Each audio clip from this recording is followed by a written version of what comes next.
Hoje, terça-feira, dia 12 de novembro, a Notícia de Frente está no ar. E aqui ao meu lado, Lúcio Sorge e o Antero Paes de Barros. Bom dia, Lúcio. Bom dia, Nayara, bom dia, Antero, e bom dia a você que nos honra com a sua companhia. Bom dia, Antero. Bom dia, Nayara, bom dia, Lúcio, bom dia ao telespectador e telespectadora. E eu quero começar uma notícia de frente desta terça-feira, falando aí de uma possível troca. Possível não, né? Parece-me que após uma reunião hoje, o presidente Jair Bolsonaro deve anunciar a saída do PSL e criar aí um novo partido, juntar 100 deputados. Eu vou trazer aqui a notícia. Jair Bolsonaro anunciará nos próximos dias a criação de um novo partido e o começo da coleta de assinaturas em todo o país.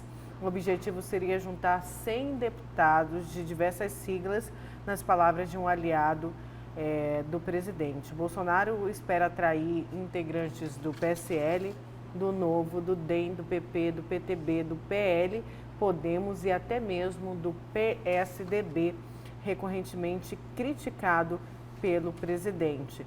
Então, o anúncio dessa saída do PSL deve acontecer ainda hoje, terça-feira. Na verdade, desde ontem, né, o presidente está ensaiando anunciar isso. Que ele vai sair do PSL, está sacramentado, está batido martelo. E ele vai tentar fundar um partido para ele mandar, né? O partido tem que ser, assim, cegamente obediente ao presidente Jair Bolsonaro. Aliás, é normal, né? O presidente da República precisa ter um partido para lhe apoiar no Congresso Nacional. Nem o partido dele apoia o Bolsonaro no Congresso. E isso precisa mudar. E ele tem prestígio suficiente, quer dizer, criando um novo partido, os parlamentares podem sair das outras legendas e migrarem para esse novo partido. O grande debate fica sendo o dinheiro, o din-din, porque há uma jurisprudência no Brasil de que o dinheiro permanece em função dos deputados que se elegeram. Por exemplo, vai acontecer um emagrecimento no PSL. Muita gente vai acompanhar o Jair Bolsonaro. Acompanha, mas sem o fundo partidário. O fundo partidário fica com o PSL. Bivar, fica com o Bivar. E o Bivar agradece, né? Quanto menos deputados lá e ele com um fundão desse tamanho, o Bivar agradece. O bolo seria dividido num número gente. menor de pedaços. Menor de pedaços. Então, e aí vai sobrar mais dinheiro. vai sobrar mais para dinheiro. quem ficar. Mas, e politicamente, essa estratégia do presidente Jair Bolsonaro, criar um outro partido, ele seria líder desse partido? Quem seria o líder? Eduardo, Flávio, Bolsonaro? Não, o grande líder seria ele, né? E seria um partido assim, é um partido que está sendo criado para apoiar o presidente da República, todo mundo está sabendo disso. Acho que o Bolsonaro demorou, podia ter construído isso no PSL. Né? Já que ele não construiu isso no PSL, eu acho que ele está fazendo certo. Politicamente ele está fazendo certo. Ele precisa ter uma base para falar em nome dele no Congresso Nacional. Quem tem aprovado as coisas do governo no Congresso Nacional é o Centrão, é o DEM, é o PSDB, é o Podemos. É a ética da responsabilidade, não é um prestígio do Jair Bolsonaro que tem aprovado coisíssima nenhuma lá dentro do Congresso Nacional. Criando esse partido, ele vai ter um agrupamento forte com quem dialogar. E a partir desse partido, dialoga-se dentro do Congresso Nacional. Falar em Podemos, o deputado federal aqui para o Mato Grosso, José Medeiros, seguidor aí de carteirinha do presidente Jair Bolsonaro, sugeriu que o presidente se filiasse ao Podemos. Só que aí ia criar um outro problema, né? E aí, o que fazer com a senadora Selma Arruda? Não, e o que fazer com Álvaro Dias, né? E o que fazer com Álvaro Dias? Eu acho que é um convite que ele sabe que o presidente Bolsonaro não iria aceitar. E que, portanto, mas que se aceitasse, poderia haver o desconvite, né? As pessoas não iriam. Se ele fosse para o Podemos, por exemplo, ele até poderia ser aceito, mas ele não mandaria no Podemos como ele vai mandar nesse novo partido. Entendeu? Esse novo partido é feito à imagem e semelhança do Jair Bolsonaro. Ponto. Mas quem for para lá vai sabendo que é para apoiar Jair Bolsonaro. Pois é, mas a gente, incondicionalmente. a gente tem um cenário diferente, falando da agora candidatura de Jair Bolsonaro. Por exemplo, ele vai para um novo partido, vai criar um partido, ainda não sabe quantos integrantes esse partido vai ter. A gente lembra da época do Collor, o quanto ele não tinha apoio ali no Congresso, justamente de vir de um partido muito pequeno e sem muitos integrantes. É um risco, presidente? O problema do Collor não foi que ele vinha do PRN, do Partido da Reconstrução Nacional. O problema do Collor é que o Collor fez questão absoluta de não negociar com o Congresso.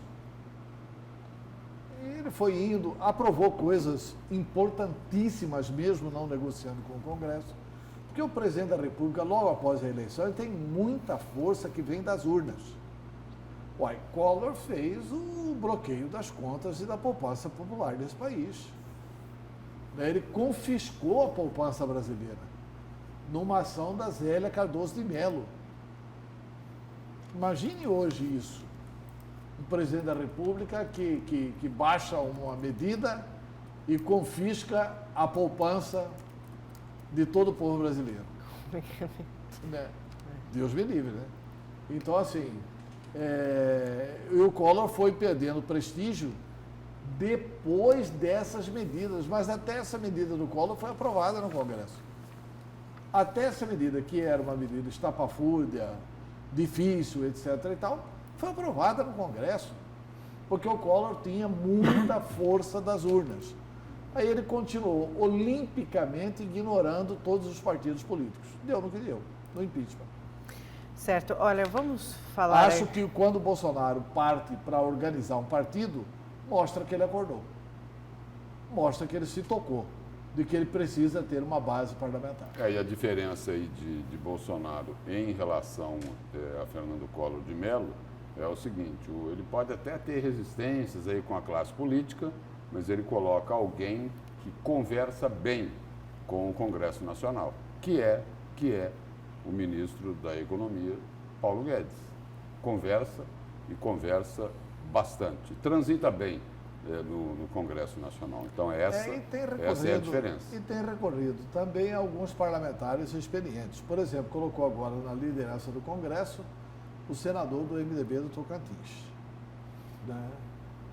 Que, embora o Bolsonaro seja a favor da prisão em segunda instância, ele está dizendo claramente de que ele não apoia a prisão em segunda instância. Quer dizer, o líder do governo Bolsonaro no Congresso Nacional fala: olha, não é o momento de votar a prisão em segunda instância.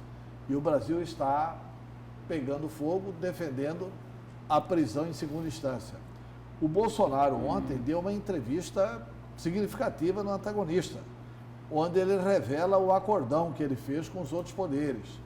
Ele diz claramente o seguinte: o pacto que nós fizemos, quer dizer, então teve o acordão sim, é eu não interferir lá e eles não interferirem aqui, mas eu engulo o sapo, porque eles continuam interferindo aqui. Então o Bolsonaro fez um pacto de não interferir no legislativo, de não interferir na questão do judiciário, e foi isso que levou aí a essa votação espetacular do julgamento da segunda instância para liberar o Lula, como queria o presidente Toffoli e alguns outros bacanas do direito brasileiro, né? Eu quero saber agora os destaques de vocês para hoje. Lúcio, vamos começar com o seu? O meu destaque aí é sobre segunda instância, só que lá no Senado. A relatora da PEC, lá no Senado da República, a senadora Selma Arruda, engrossando aí o coro das ruas, vê equívoco do Supremo Tribunal Federal e vai buscar votos. Segundo Selma Arruda, a decisão deixou a sociedade atônita e cabe à população, neste momento, se manifestar para que o Congresso Federal mude o entendimento do Supremo. E essa daqui é uma linha também muito próxima daquilo que está defendendo o ministro da Justiça, Sérgio Moro. Ele colocou assim, fez algumas observações também nessa mesma linha de que a decisão lá do Supremo não é a melhor coisa que deveria ocorrer, mas que agora o foco tem que ser o Congresso Nacional, que pode restabelecer essa medida aí de que os condenados em segunda instância podem ser presos ou poderiam vir a ser presos, diferente do que decidiu o Supremo Tribunal Federal na semana passada e que culminou aí com a libertação de Lula, José Dirceu e vem mais gente por aí. E 2 integrantes do pacto estão contra isso, né? 2 dos integrantes do pacto, do acordão, Davi Alcolumbre e Rodrigo Maia, olha, cautela, não vamos mexer com isso.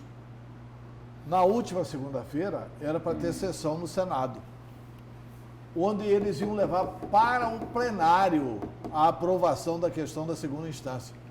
Iam votar rapidamente na CCJ e o Alcolumbre deu um jeito de cancelar a sessão. Quando você fala Então, na última segunda, é da semana passada, ou ontem? Ontem. Ah, ontem. Ontem, também conhecida como ontem. Não, sei. Na última segunda, o Senado já queria fazer essa mobilidade. Vai tentar isso hoje, na terça-feira, no máximo até quarta-feira. Mas quais são os grandes obstáculos para o processo, tanto no Senado quanto na Câmara dos Deputados? Porque o processo que começar no Senado, se votar mais rapidamente no Senado, a Câmara confirma, está liquidada a PEC. Ou não confirma, e está liquidada a PEC. Davi Alcolumbre e Rodrigo Maia estão contra. Estão colocando o pé na porta. Lá no Senado, esse placar estaria, digamos assim, teoricamente mais fácil de ser alcançado, porque seriam 49. 49, mas é a mesma dificuldade proporcional, né? Não, eu sei, mas que já existiriam lá 43 assinaturas. Sim, faltam 6 votos, Só que, eu acho que a pressão das ruas conquista os 6 votos. Só que lá na Câmara são necessários 308 votos. 308, mas aí o povo na rua, Lúcio, o povo na rua consegue os votos lá na Câmara e no Senado, né? Eu vejo uma situação muito ruim para o país, porque assim, o ministro do Supremo não pode andar de avião. Não pode andar de avião comercial. Senão vai ser vaiado, vai sofrer ameaça, vai ter empurra-empurra. E daqui a pouco o deputado e senador também vai ter dificuldade de andar de avião se continuar com esse escudo aí para defender a corrupção e a impunidade. Daqui a pouco, então, a gente fala mais disso. Antério, o seu destaque?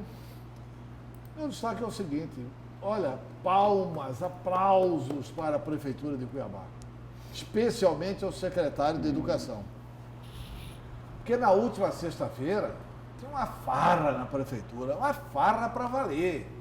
Churrascada, cervejada, em pleno horário de expediente. Onde? Na Coordenadoria da Alimentação Escolar do município.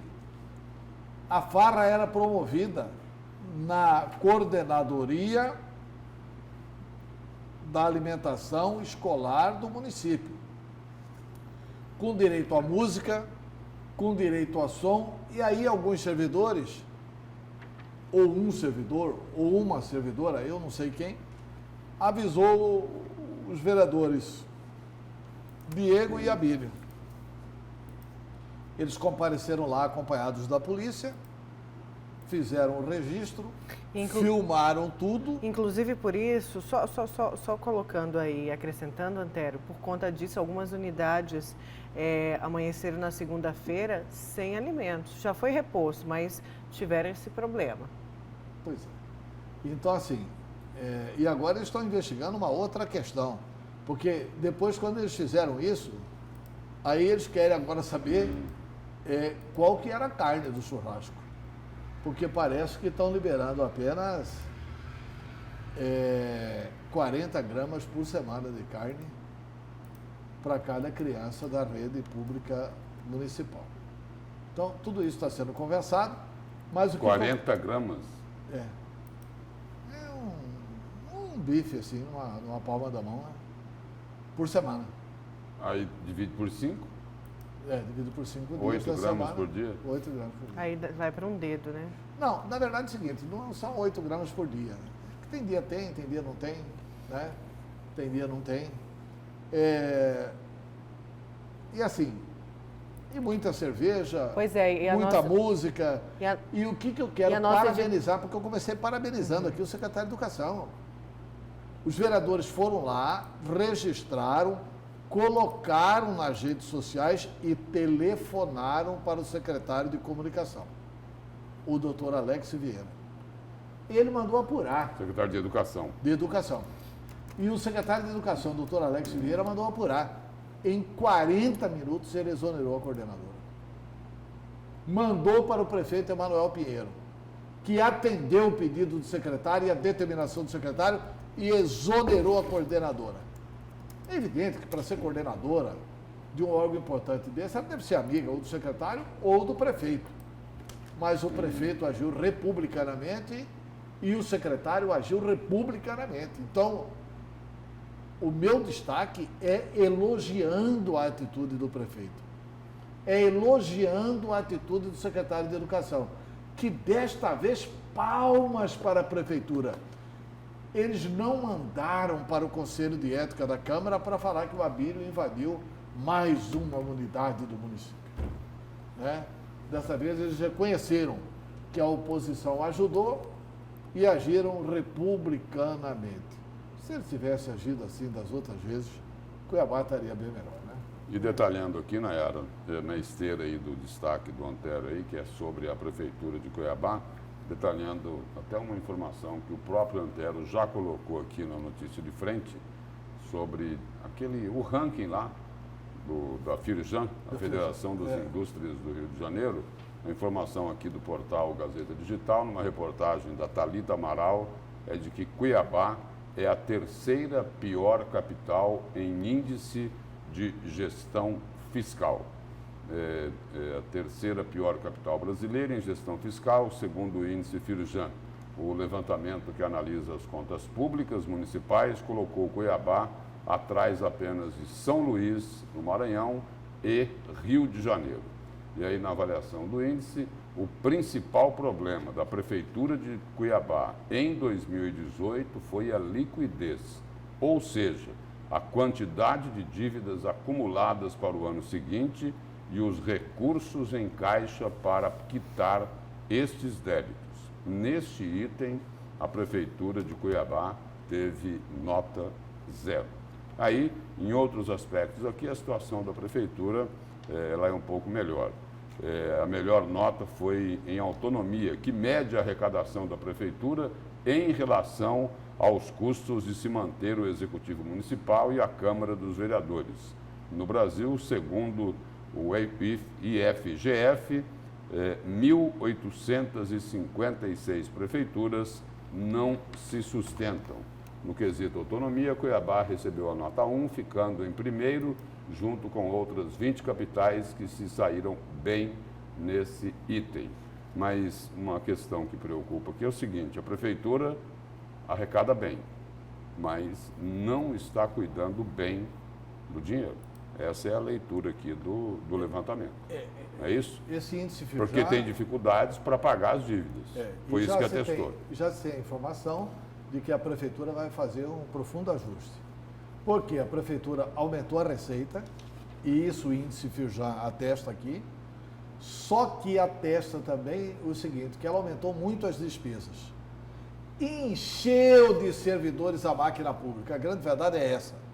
Está fazendo politicagem realmente na Prefeitura de Cuiabá. Esse é um ponto. O outro ponto é o seguinte: o prestador de serviço não está recebendo. O que significa isso? O principal problema da Prefeitura foi a liquidez. Ou seja, o cidadão presta serviço para a Prefeitura, faz a obra e não recebe. Faz não sei o que e não recebe. Quer dizer, está entrando no ritmo de Pedro Táxi.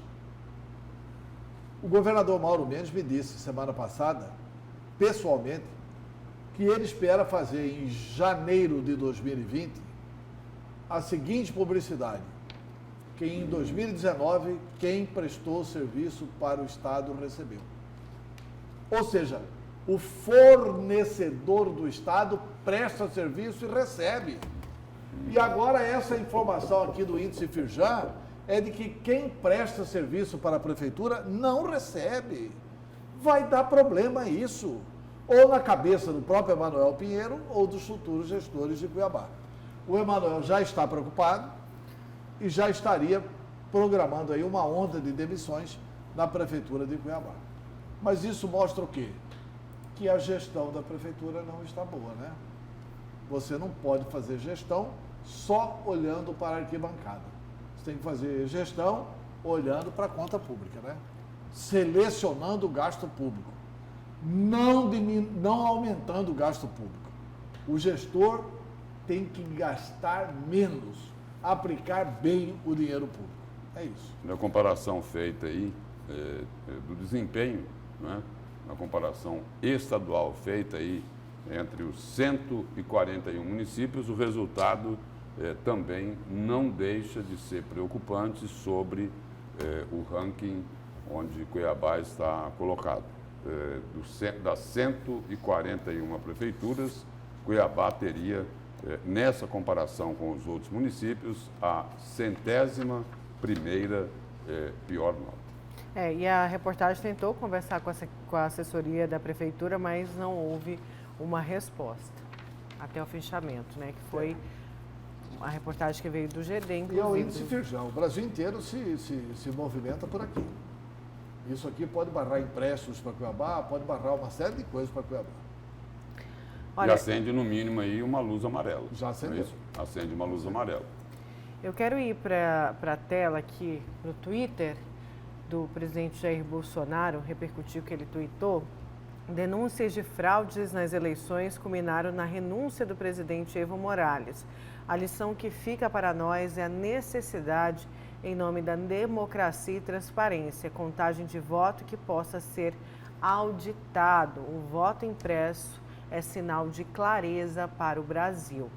E eu quero chamar aqui o vídeo do ex-presidente agora, da Bolívia, o Evo Morales, comunicando a renúncia. Estoy renunciando justamente para que mis hermanas y hermanos, dirigentes, autoridades del movimiento al socialismo, no sean hostigados, perseguidos, amenazados. E o que ele fala? Que resistiu para amanhã lutar pela pátria. Foi esse o resumo da carta que o ex-presidente da Bolívia enviou ao parlamento. E aí a Bolívia está num caos, manifestação por todo lado, a população perdida. A gente tem até algumas imagens das manifestações que assolam as ruas da capital. Olha só, a gente pode ver aí, depois dessa renúncia, a renúncia também foi do vice-presidente de Evo Morales. E o presidente Jair Bolsonaro não quis comentar muito sobre o ocorrido, mas deu essa cutucada aí no Twitter dele, Antero Lúcio. Só novamente, destacando o que o presidente falou, o voto impresso é sinal de clareza para o Brasil. Tá, tem uma situação específica com relação à Bolívia, porque renunciou Evo Morales, que era o presidente da Bolívia. Essa renúncia ainda precisa ser acatada pelo Congresso boliviano, para que seja validada. Renunciou também Álvaro Garcia Linera, que é o vice-presidente da Bolívia. Aí foi uma cascata. Renunciou também Vítor Borda, presidente da Câmara dos Deputados. E renunciou também Adriana Salvatierra, presidente do Senado. Portanto, a Bolívia está sem governante. Por isso, desses confrontos e o pedido urgente também de uma eleição. A OEA agora está pedindo ao Legislativo... Que é a Organização dos Estados Unidos. Estados Americanos. A Organização dos Estados Americanos está pedindo agora ao governo, ao Poder Legislativo da Bolívia, né, que ela eleja alguma autoridade para comandar a eleição na Bolívia. Seria o mesmo que no Brasil renunciarem. Inclusive o Tribunal Eleitoral da Bolívia também renunciou. Então é caos mesmo.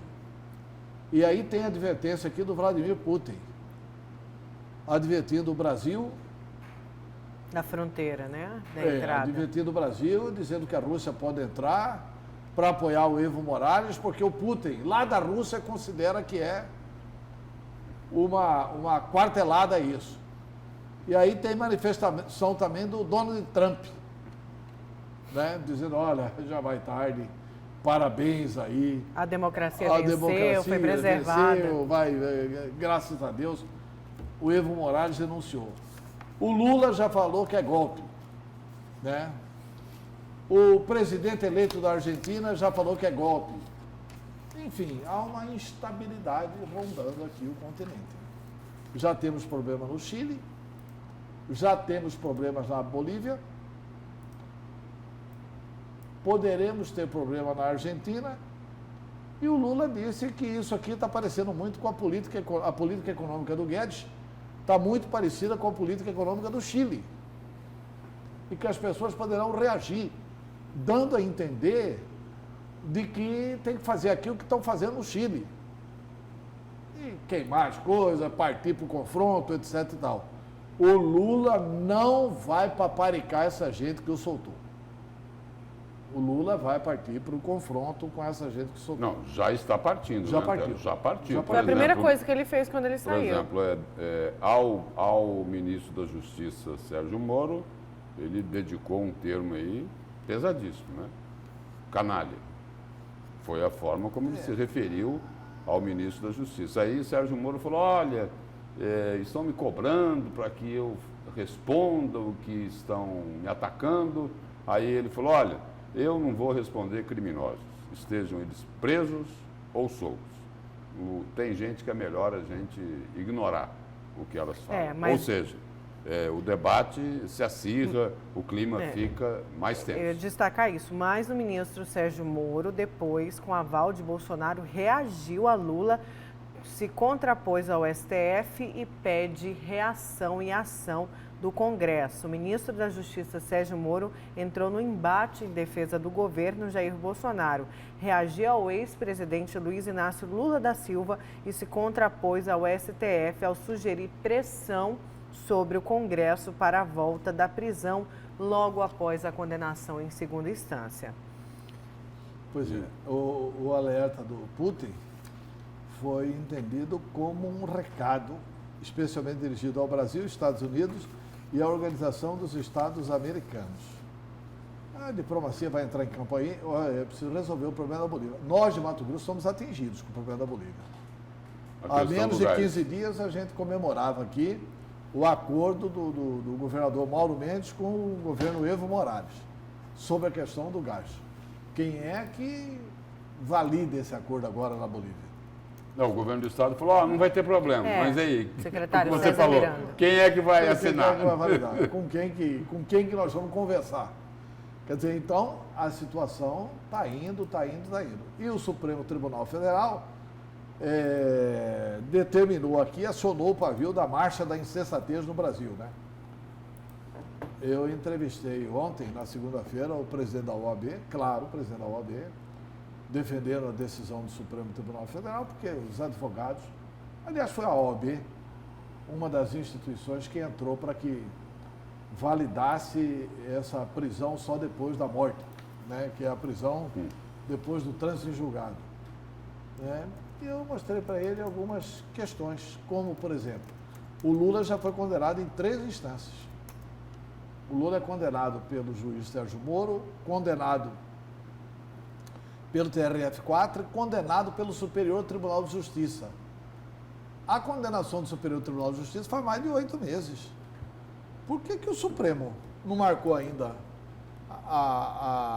o trânsito em julgado? Por causa de um outro recurso, André. Por causa de um outro recurso. Que é está lá para julgarem, né?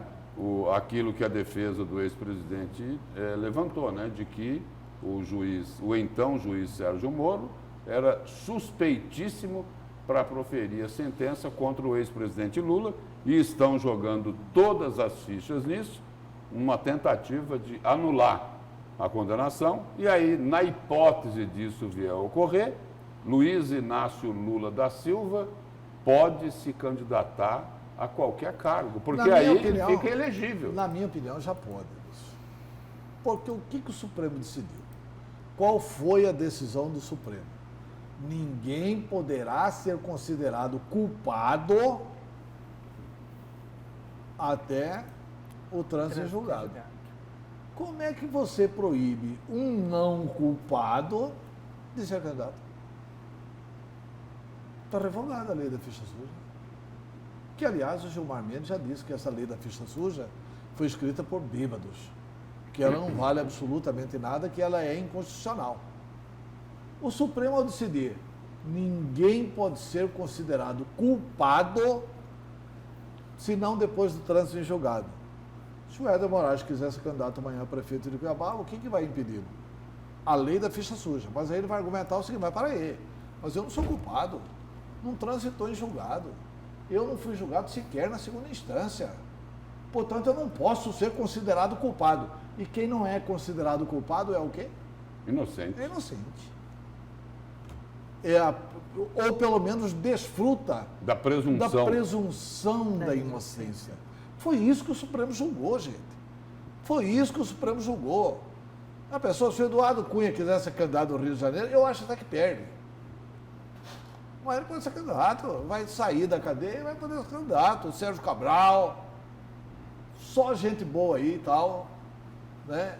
Enfim, palmas para o Supremo Tribunal Federal. Pois é, ainda repercutindo o que o ex-presidente Luiz Inácio Lula da Silva falava sobre, ele citou bastante o ministro Paulo Guedes também naquela saída, né, criticando a política econômica. E falando que é igual à chilena e que isso podia, ao dizer que pode gerar uma reação igual a do Chile, ele está estimulando uma reação. Mas aí hoje... na interpretação do governo Bolsonaro, quando o Lula vira as baterias para o ministro da Economia, Paulo Guedes, segundo o governo Bolsonaro, ele está dando um tiro no pé. Porque aqueles 13 milhões de desempregados tiveram uma grande contribuição dos governos petistas, né? A roubalheira na Petrobras foi por causa disso. A maquiagem nas tarifas dos preços públicos foi dos governos do PT. Mas ninguém é culpado disso. O Supremo já decidiu. E o Supremo é o Supremo. Suas excelências do Supremo já garantiram que ninguém é culpado. Ninguém é culpado de terem roubado tanto dinheiro assim da Petrobras. Por isso que eu acho que o Supremo deu uma senhazinha ruim. Podem roubar, né? Mas roubem muito. Roubem milhões.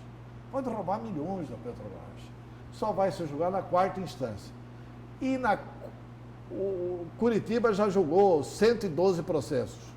O Supremo julgou um, do senador lá de Rondônia, Roraima, só. Eles não julgam. Eles não julgam. Eles não julgam. Então, a quarta instância só pode ser depois que o Supremo julgar, ou seja, ninguém nunca vai ser julgado, né? Vai ser o julgamento pós-morte. E depois que morre, acaba o processo.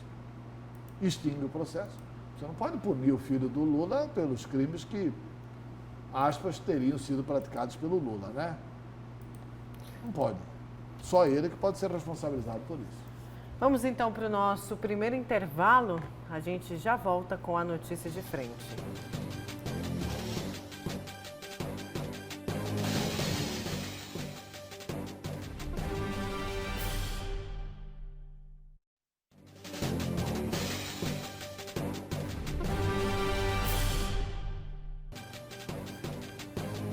Voltamos com a notícia de frente e vamos para os cúmplices, quem nos ajudam a fazer a notícia de frente, Lúcio?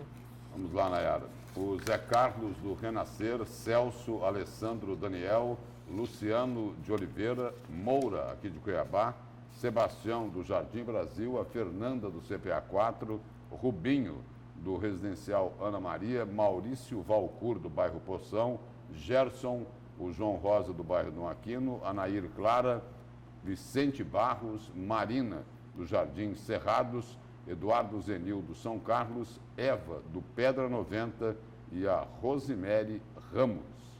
os parceiros aqui do Notícia de Frente. Um abraço para todos. Antero, temos mensagens? Temos mensagens iradas com essa situação no Brasil. Nós somos um bando de acomodados. Deveríamos parar o Brasil e estarmos acampados, todos em Brasília.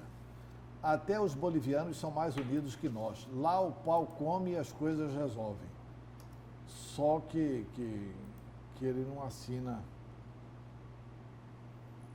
Bom dia, parabéns pelo programa. Onde estão as críticas quando o mesmo Supremo liberta e faz vistas grossas aos vários criminosos do PSDB? Ai, ai. Bom dia, Lúcio. Lá no triplex foi fotografado o corpo. E aí, no caso, é só a alma que é honesta. Então, essa história de falar, e o Lula falou que tem a alma mais honesta do planeta, né? Bom dia, o Supremo levou para a segunda instância para levar à prisão o Moro, Dallagnol e os filhos do presidente. Porque quando vai chegando perto da prisão deles, o Supremo dá um jeito. Vê-se que quando estava chegando deles foi proibida a investigação do Queiroz, enquanto eles pensassem como brindar o nosso presidente e as milícias dele. Portanto, ele está falando que a razão do acordão é para livrar de prisão os filhos de Bolsonaro, o Sérgio Moro, o Dallagnol. Isso aqui deve ser o pessoal do PT, que é que prende o Moro, o Dallagnol e os filhos do presidente. Até com relação ao Flávio Queiroz, tem uma investigação lá sobre o Queiroz. Pode ler mais uma? Claro. Bairro Jardim Guarabara, em Várzea Grande, próximo ao Cote do Parim. Estão fazendo um descaso com nós moradores na seca, ninguém aguenta poeira, e na época da chuva é lama. E as crateras que a água faz nas ruas, onde o ônibus escolar não entra. Aí é uma reclamação de Várzea Grande. É isso. E só para complementar aqui, lá sobre a Bolívia, Nayara e Antero. O Antero falou aqui agora há pouco que, olha, renunciou o presidente Evo Morales, o vice dele, o presidente da Câmara, o presidente do Senado, o dirigente lá do Tribunal Eleitoral ou Constitucional lá da Bolívia, e agora renunciou o comandante da polícia lá da Bolívia.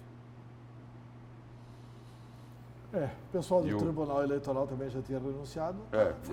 E a renúncia de Evo Morales, que já chegou lá à Assembleia Nacional da Bolívia. E a nossa editora, Ariela Nunes Moura Micharque, estava lembrando que a gente esqueceu de falar já o nome do novo partido de Jair Bolsonaro, que já tem aí um nome, que vai se chamar Aliança pelo Brasil. Só não tem aí ainda a divulgação de quantas pessoas já vão migrar para esse Aliança pelo Brasil. Pelo menos 100 parlamentares.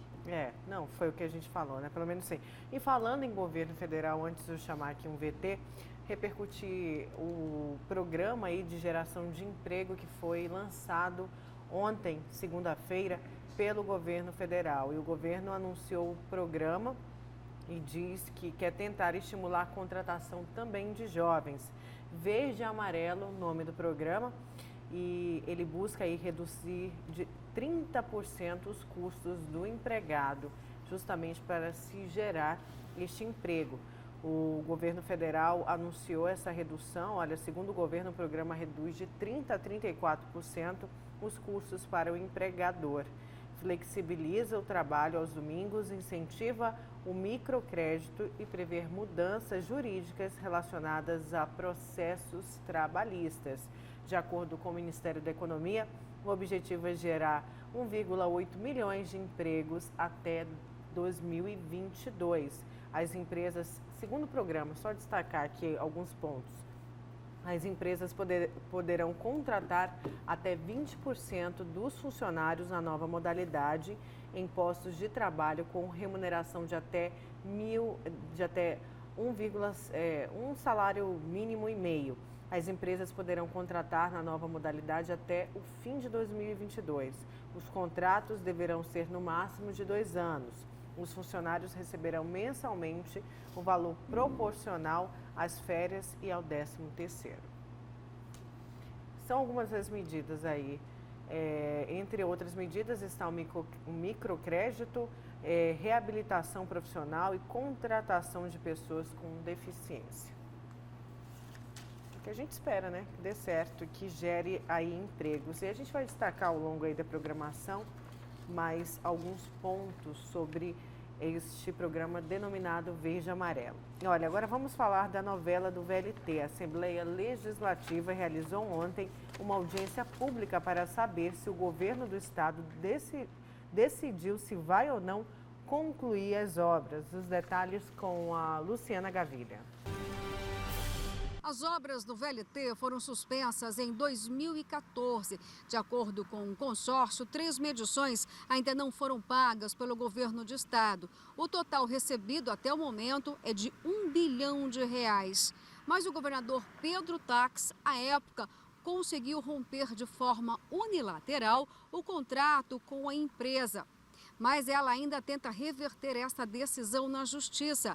E até o dia 19 deste mês pode ter o julgamento de mérito em favor ou desfavor do consórcio.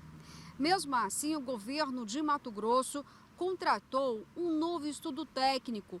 Foi uma recomendação da Secretaria Nacional de Mobilidade Urbana e foi uma alternativa encontrada pelo atual governo, já que o governador Mauro Mendes concedeu um prazo de 12 meses para que ele pudesse decidir se iria retomar as obras ou não.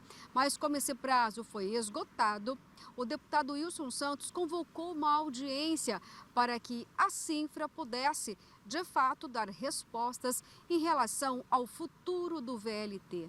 Durante a campanha eleitoral, o candidato Mauro Mendes Ferreira disse à sociedade que precisaria de 12 meses, de 1 ano, para apresentar uma solução definitiva do que faria com o VLT. Durante todo o primeiro semestre, nós não convocamos audiência, nós não fizemos nenhuma cobrança, aguardamos silenciosamente. Dos 12 meses solicitados, nós estamos no 11º mês. Então, nada mais prudente, nada mais moderado do que agora solicitar informações.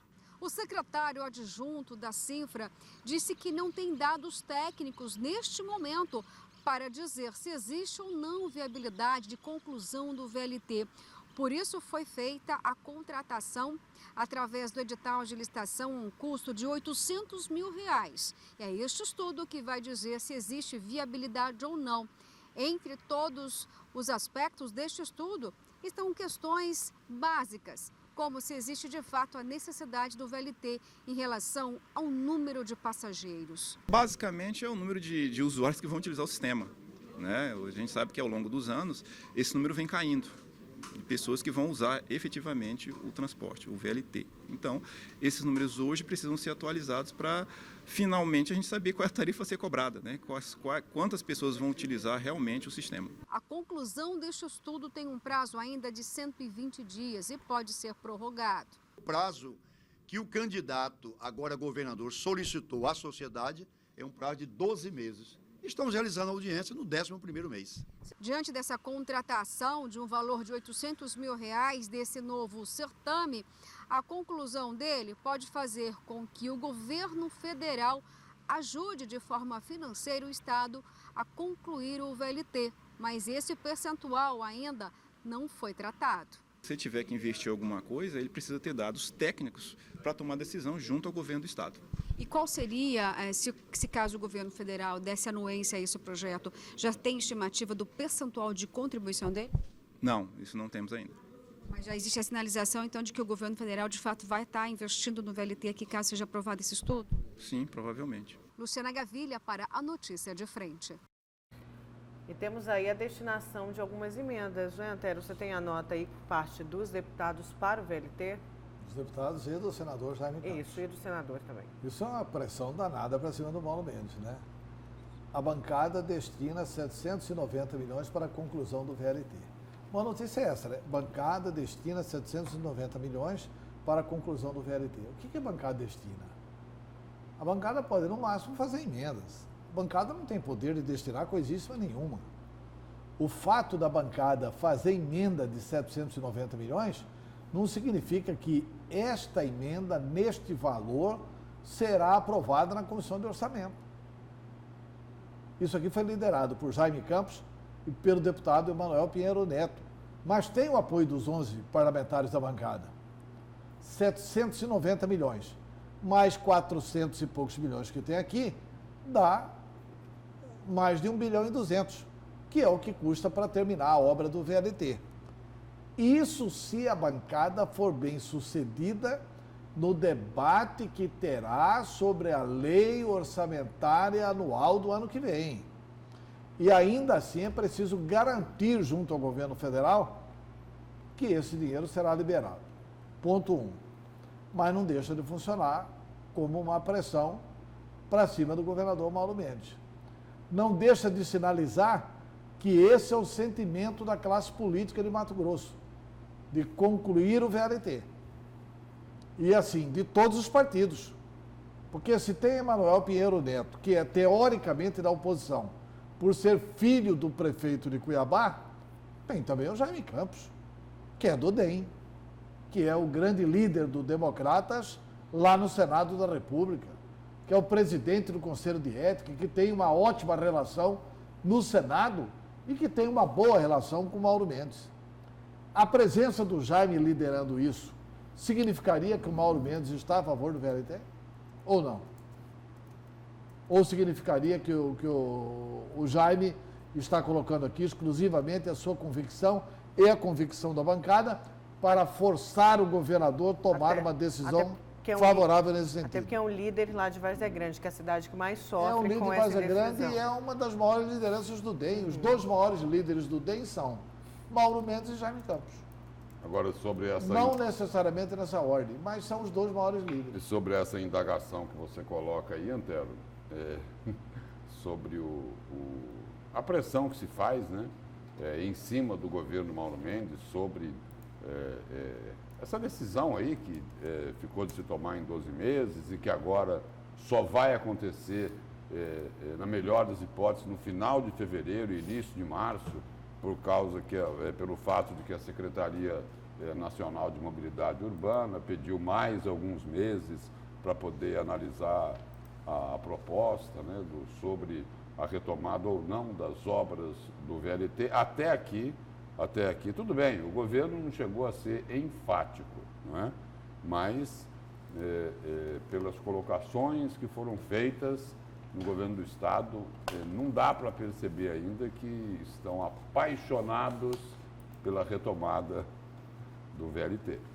Falam que vai ter que gastar muito dinheiro, que tem lá o custo da tarifa, que o governo teria que subsidiar, que isso daí seria injusto com as outras regiões, os outros municípios do Estado. Até aqui, o discurso tem sido nessa linha, mas por enquanto ainda não tem uma decisão final. O deputado Wilson Santos ali, do PSDB, cobrava aí a posição do governo sobre a retomada ou não dessas obras. Não é isso? Isso. O governo não pediu 12 meses, agora ficou lá para o início do ano que vem. No governo Pedro Taques, isso daí ficou parado durante 4 anos, né? As obras do VLT, não é? Isso. E uma grande parte disso é porque os órgãos de controle e fiscalização não fizeram a parte que lhes cabia. É preciso lembrar isso. E já que a gente está falando de mobilidade... Não de pode jogar transporte, todo esse peso do VLT no colo do governo Mauro Mendes. Ah, não, isso aí é coisa do Silval Barbosa. Passou pelo governo Pedro Taques. É coisa da Taques. própria Assembleia, né, que Sim. fiscalizou muito mal, sob o comando do Emanuel Pinheiro, atualmente prefeito. E é coisa também do governo Pedro Taques. Pedro Taques ficou 4 anos, não fez um palmo de trilho. Né, E o secretário que tratava dessa área é o maior cobrador hoje, é o Wilson Santos. Que como oposição, acho que ele tem que opor e está certo, tem que cobrar. Mas, assim, sem muita autoridade, né? Porque no governo dele mandou e desmandou, nessa área, inclusive, não foi feito absolutamente nada. O governador Pedro Taques, o ex-governador, dizia o seguinte, só para trabalhar na linha de comparação, né? Falou, olha, ele dizia o seguinte, eu vou concluir o VLT, mas não vou jogar sujeira embaixo dos trilhos. Essa a declaração de Pedro Taques. Agora a declaração de Mauro Mendes. Eu gostaria de concluir o VLT, mas não serei irresponsável. Uma declaração de um lado e de outro. Eu acho que pode também, assim, é irresponsabilidade terminar o VLT? Interrogação. Mas uma outra pergunta cabe também. É ou não irresponsabilidade não terminar o VLT? Quanto custa terminar o VLT? Interrogação. Quanto custa não terminar o VLT? Outra interrogação. Então são coisas que precisa verificar. Né? Quanto custa não ter o que fazer com aqueles vagões que estão lá próximo ao aeroporto? Quanto custa esse trabalho que já foi feito aí lá na FEB, eu acho assim, aqui na Avenida 15 de Novembro, não é isso? Que não serve para o BRT. Sem querer adivinhar, eu acho que a conclusão do VLT vai dar assim, um alto astral para Cuiabá e Várzea Grande fantástico. Nós vamos estar dotados de um transporte moderníssimo que Cuiabá merece, Várzea Grande merece também. Tudo isso tem que ser questionado e até mesmo porque a população se questiona. O VLT vai levar de onde a onde e realmente vai atender a grande massa da população. Enquanto isso, ainda tem aí a licitação do transporte coletivo, né? Prioridade também é o transporte coletivo. Já que a gente está falando de mobilidade, só destacar aqui essa matéria que chega para a gente. Gestão Mauro Mendes renovou o contrato secreto com a empresa da família de Botelho por 7 milhões. A atual gestão do governo de Mato Grosso, sob Mauro Mendes, comando do governador Mauro Mendes, renovou o aditivo um contrato secreto entre a Secretaria de Estado de Ciência, Tecnologia e Inovação e a Integração Transportes para a locação de ônibus e ainda deu um plus no valor que passou de 5 milhões e 700 mil em 2018 para 7 milhões e 907 mil agora em 2019. Segundo o site Isso é Notícia, mostrou que o extrato do contrato inicial firmado em 2018 durante a gestão do ex-governador Pedro Taques e que não havia sido publicado só ganhou publicidade na edição do dia 11 de novembro de 2019, ou seja, ontem no Diário Oficial do Estado. A empresa pertence a Rômulo César Botelho, que é irmão do presidente da Assembleia Legislativa de Mato Grosso, o deputado estadual Eduardo Botelho. A dúvida aí é secreto o contrato? Era secreto? O valor, fala disso porque o valor do contrato não aparece no extrato do aditivo, mas apareceu 2 meses antes da sua publicação, quando a Secretaria publicou no dia 7 de março de 2019 a portaria que designou o fiscal do contrato, André Luiz Souza. Da mesma forma que o contrato inicial, os documentos não mostraram a quantidade de ônibus que estava sendo locada e nem qual seria aí a finalidade. Qual que é o site? Para o uso. Isso é notícia. Pois é. Quem escreveu foi o jornalista Alexandre Aprá. Exatamente. É um jornalista, e tem uns documentos também aqui que o site publica. É um jornalista hiperprocessado por Mauro Mendes. Entendeu? Então, assim, só para as pessoas saberem qual que é a origem da notícia. É um jornalista hiperprocessado por Mauro Mendes que responde a uma série de processos contra ele movidos pelo Mauro Mendes, desde quando o Mauro Mendes era prefeito de Cuiabá. Entendeu? Então, é esse jornalista, né? Porque contrato secreto, vamos respeitar. Eu acho que ele usou o secreto termos... no título, porque não veio nem o valor inicial, depois que foi publicado ontem esse valor, segundo o site. E também qual que era a finalidade dos veículos contratados pela Secretaria de Estado, Ciência e Tecnologia da Inovação.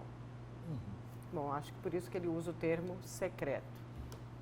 Pode ser por outros motivos também, né? Inclusive pelos processos, mas tudo bem. Já que a gente falou ainda há pouco de VLT, do senador Jaime Campos, vamos então para o seu destaque, Lúcio, que é de uma senadora, não é isso? Tem também, né, no destaque. Mas não é do VLT, não. Não, chega de VLT, depois a gente volta a discutir. Ainda tem muita audiência pública problemão, Uhum. É um caso que, a exemplo do VLT, envergonha. E aí é o seguinte, não envergonha só Cuiabá, Mato Grosso, né? Envergonha o Brasil inteiro, né? Tem a ver aí com... E muito. Tem a ver com o que o Supremo Tribunal Federal decidiu na semana passada, acabando com a prisão em segunda instância, que já colocou Lula, José Dirceu, né? E pode colocar mais gente aí em liberdade, que vão esperar esgotar todos os recursos, né? Aquilo que se conhece aí como trânsito em julgado. Muitos casos aí podem resultar em prescrição de pena, né?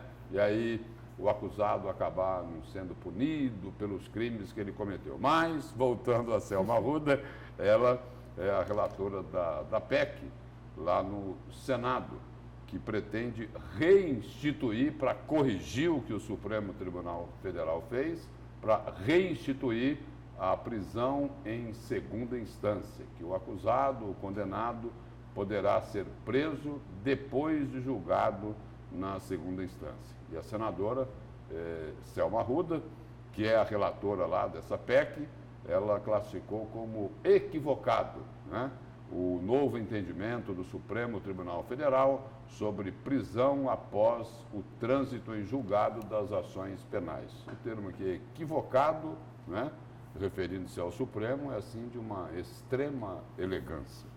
E, segundo Selma, a decisão deixou a sociedade atônita e cabe à população, neste momento, se manifestar para que o Congresso Federal mude o entendimento do Supremo. E aí, cabe à população se manifestar. Aqui está claro o seguinte, olha, é preciso pressão em cima tanto do Senado como da Câmara dos Deputados. A senadora diz o seguinte, que agora é a vez do Legislativo poder legislar sobre esse assunto. E foi exatamente essas declarações aqui, ela deu à Rádio Bandeirantes de São Paulo.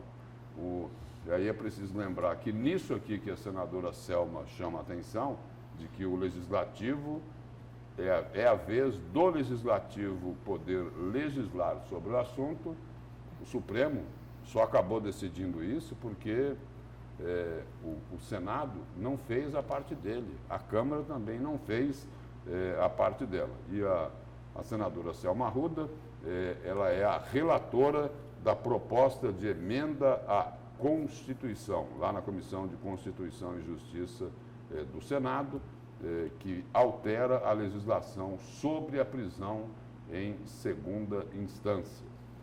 A senadora já emitiu um parecer favorável à proposta e acredita que os senadores conseguirão os 49 votos para a aprovação da medida. Lá no Senado, teoricamente, estaria mais fácil, porque a informação que tem aí é de que já se conseguiram lá 43 assinaturas, o que estaria próximo aí dos 49 votos que seriam necessários para que o Senado aprove essa proposta de emenda constitucional. Mas, na opinião da senadora, como a gente falou aqui mais no início do programa, na opinião dela, o mais complicado será conseguir a aprovação da medida lá na Câmara dos Deputados. Ela, inclusive, relembrou que existiram várias tentativas nesse mesmo sentido no Senado. O senador Álvaro Dias, por exemplo, que é do mesmo partido dela, em 2018 propôs uma PEC semelhante e não caminhou. Simplesmente não pautaram para a votação. Agora, diz a senadora, pelo menos foi possível pautar a votação, pautar aí a discussão da matéria. Acho que já é um primeiro passo muito importante, diz a senadora Selma Arruda. Mas é uma luta árdua.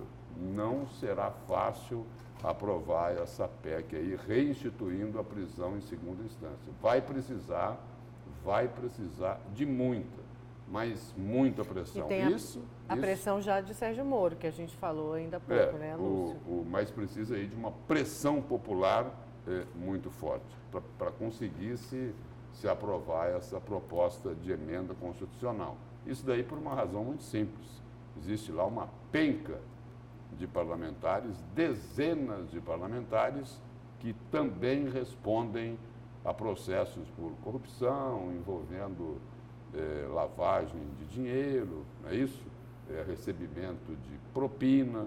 E aí é o seguinte, aí esse pessoal também quer se beneficiar, é lógico, do que decidiu o Supremo Tribunal Federal na semana passada, que devem se esgotar todos os recursos antes que o acusado vá para a prisão. Eu acho que tem uma pressão das ruas, que é fundamental, e tem uma outra pressão... Mas ainda falta essa pressão, né? Falta. Falta. Está faltando a pressão das ruas, que é fundamental, mas tem uma pressão extremamente necessária que também ajuda. Você ter um número determinado de parlamentares, por exemplo, 43 parlamentares do Senado assinaram a PEC, né? Eles não vão votar enquanto não tiver a garantia de 49, está correto? Tranca a pauta. Não deixa votar nada. Não aprova nada. Olha, se o Supremo acha que não faz problema nenhum ao Brasil e liberar ladrões, liberar assaltantes de cofres públicos e restabelecer a impunidade, restabelecer a não punição, ótimo. O Congresso, democraticamente, aí não é golpe, não é nada, está dentro do Estado Democrático de Direito, não deixa votar nada. É só não votar nada. Trancar a pauta do Legislativo.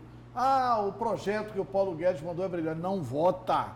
Enquanto vocês não devolverem a cidadania ao Brasil, não vamos votar.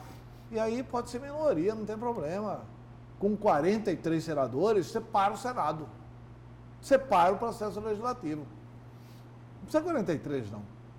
Se tiver desses 43 aí, 25, 26 que queira parar, parou.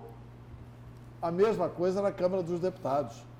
Eu acho que a grande tática parlamentar para conseguir o seguinte, porque os que estimularam essa decisão do Supremo, o acordão lá, do Alcolumbre, do Rodrigo Maia, do presidente Bolsonaro pelo Executivo, ele confessando hoje o acordão, né? Não quanto ao mérito da decisão do Supremo, mas assim, fique à vontade para tomar decisão. Esse acordão lá, ele precisa ser enfrentado com inteligência. E o mais correto do ponto de vista parlamentar e democrático é barrar a pauta.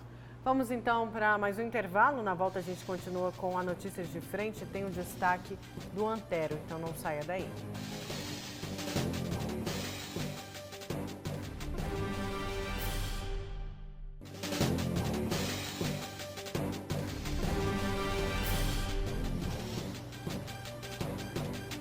Voltamos com a Notícia de Frente. Antero, vamos para o seu destaque? Vamos. Na verdade é o seguinte, o meu destaque, eu resolvi até parabenizar o prefeito Emanuel Pinheiro e o secretário de Educação, Alex Vieira. Porque na última sexta-feira, de uma forma surpreendente, os vereadores Abílio Júnior e Diego Guimarães surpreenderam a Coordenadoria da Alimentação Escolar do município de Cuiabá, fazendo uma churrascada para alguns dos funcionários que trabalham lá na coordenadoria. Dessa coordenadoria saem todos os alimentos para todas as escolas municipais de Cuiabá. Então, essa coordenadoria é muito importante na educação. E o churrasco lá começou cedo, por volta de 10 horas, 11 horas da manhã, e por volta das 14 horas, 13 horas e 30 minutos, quer dizer, em pleno horário de expediente, os vereadores estiveram na repartição pública. estiveram na repartição, documentaram, fizeram um vídeo, colocaram na internet. O título do vídeo era Sextou, servidores da Prefeitura de Cuiabá tomam cervejinha e comem churrasco enquanto deveriam estar trabalhando. Colocaram isso na rede social. Essa postagem teve mais de 3 milhões de visualizações. Evidente que teve muita gente de fora de Mato Grosso que clicou para verificar isso. Mas o que eu quero, na verdade, ao invés de criticar a ação das funcionárias ou da líder dos funcionários, é elogiar a atuação do secretário municipal de Educação. Porque o vereador Diego e o vereador Abílio, principalmente o vereador Diego foi muito correto. Assim que ele documentou tudo, que ele colocou na rede, ele ligou para o secretário de Educação, doutor Alex, e falou o seguinte: olha, nós temos uma denúncia, está comprovada, estivemos lá antes de ir no local, eles receberam a denúncia de um servidor, de uma servidora, eu não sei. Antes de ir ao local, eles pegaram alguém da polícia, primeiro para protegê-los, porque eles iriam ao local. Segundo, para verificar se havia ali o cometimento de algum crime que poderia gerar prisão em flagrante. Esse tipo de crime é apenas a utilização do próprio público, é crime de menor potencial ofensivo. Mas não é bom, né, para uma coordenadoria ficar promovendo churrascada e cervejada. Então eles filmaram churrasco, cerveja, pessoas, mostraram o rosto das pessoas e encaminharam isso para o secretário de Educação. Aí eu soube pelo vereador Diego que 40 minutos depois, o vereador Diego me ligou, dando um retorno, porque eu havia publicado essa notícia na sexta-feira no site PNB Online, e o vereador Diego me ligou dando retorno, mostrando o seguinte: 40 minutos depois da denúncia, foi mais ou menos às 13 horas e 40 minutos que eles postaram o vídeo. Às 14h20, 14h30, o secretário de Educação mandou para eles a cópia do seguinte ofício: Ilustríssima senhora Ivone de Souza, secretária adjunta de Governo e Assuntos Estratégicos no município de Cuiabá, que é uma secretária que trabalha ao lado do prefeito Emanuel. Senhora secretária, cumprimentando-a inicialmente, vimos pela presente a ilustre presença da nobre secretária a fim de requerer a imediata exoneração da senhora Ana Domingas da Conceição Silva, nomeada como coordenadora de nutrição escolar, DAS 4, da Secretaria Municipal de Educação, sendo que se apresentava para o momento, cordialmente, Alex Vieira Passos, secretário municipal de Educação, ato do gabinete do prefeito, número 258/2018. Imediatamente após ele mandar o ofício, a secretária comunicou ao prefeito Emanuel Pinheiro. E o prefeito Emanuel Pinheiro imediatamente determinou a exoneração. Determinou a publicação no Diário Oficial da exoneração da servidora do cargo de DAS 4. Pode ser que ela tenha feito só esse erro na vida. Mas como era cargo de confiança, como isso desgasta a administração, o secretário de Educação agiu corretamente e o prefeito de Cuiabá agiu corretamente com a exoneração. Desta vez, eu estou aplaudindo a decisão do secretário e do prefeito, porque não teve, assim, fake news para cima do vereador Abílio. Ora, o vereador Abílio invade mais um próprio da prefeitura, etc e tal. Até eu acho que eles agiram corretamente. E deveriam ter agido assim em outras oportunidades. Oposição é para isso. Eu acho que a oposição ajuda. E neste caso ajudou. E não só ajudou, como permitiu à população perceber a correção do secretário de Educação, Alex Vieira. E também, neste ato, a correção do prefeito Emanuel Pinheiro.